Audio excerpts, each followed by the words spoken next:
ও বন্ধুরা, আজ আমি আমার মাছদেরকে ডিমের কুসুম অনেক তো খেতে এই দিচ্ছি। গেছে ওই হালকা এই করে ডিমের ফেলেছে, এত কুসুম হালকা আমি করে ফেলে না। সপ্তাহে 2 কখন থেকে কি দেবো?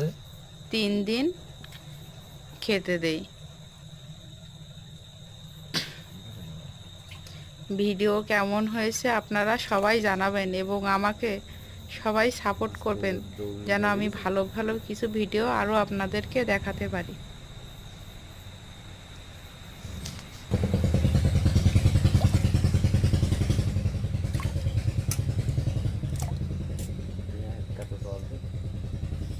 এত জল দিছে কেন?